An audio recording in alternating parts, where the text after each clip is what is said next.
Magandang hapon mga ka-happy hour. Narito ang mga balita para sa MBC TV Network News Update 3 PM edition. House Murang Pagkain Super Committee, pinunaang ipatutupad na SRP ng DA sa imported na bigas. Hindi katanggap-tanggap ang ipatutupad na maximum suggested retail price ng Department of Agriculture na nasa 58 pesos kada kilo sa imported na bigas. Ito ang binigyang diin ni House Quinta Committee Overall Chairperson Albay Representative Joey Salceda. Ginawa ni Salceda ang pahayag sa pagdinig ngayong araw ng Murang Pagkain Super Committee.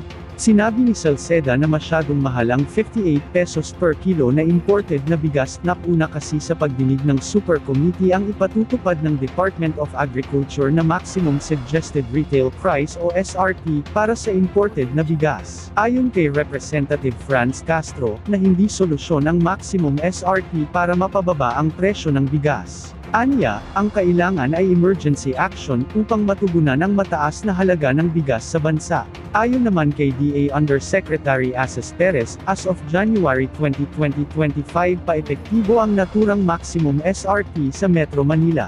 At dito, wala dapat makitang imported na bigas sa halagang 62 pesos kada kilo pataas. Malalaman aniya kung epektibo ang maximum SRP kapag tuluyan na itong maipatupad ng DA. Sa iba pang balita, intimidating tactics ng monster ship ng China, hindi tagumpay.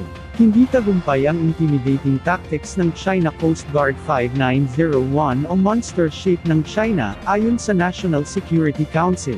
Sa National Task Force for the West Philippine Sea Press Conference, inihayag ni NSC spokesperson Assistant Director General Jonathan Malaya, na layunin ng presensya ng CCG vessel na nasa katubigan ng Pilipinas na takutin ang mga mangingisdang Pilipino, subalit biguan niya ang CCG sa intimidating tactics nito. Kaugnay nito, hindi aniya sila matitinag sa pagsuporta sa mga Pilipinong mangingisda at hindi titigil sa pag-challenge sa presensya ng barko ng China sa loob ng Philippine waters.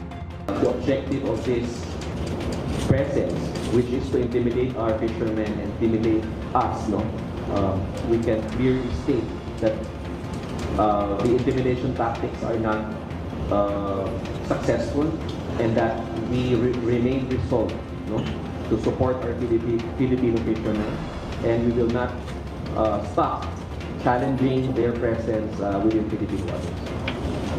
Samantala, inihayag din ni Malaya na dinemand na ng Pilipinas sa China na i-withdraw ang monster ship mula sa Philippine waters dahil malinaw anyang iligal ang presensya nito sa katubigan ng ating bansa. Naghain na rin ang Department of Foreign Affairs ng diplomatic protest laban sa presensya ng monster ship. Nitong umaga ng Martes, namataan ang monster ship 77 nautical miles, kanluran ng Capones Island sa Zambales. Matapos naman ang minor repair sa BRT Teresa Magbanua, muli itong idineploy kasama ang BRT Gabriela Silang sa lugar kung nasaan ang monster ship para patuloy na i-challenge at itaboy ito palayo sa katubigan ng ating bansa.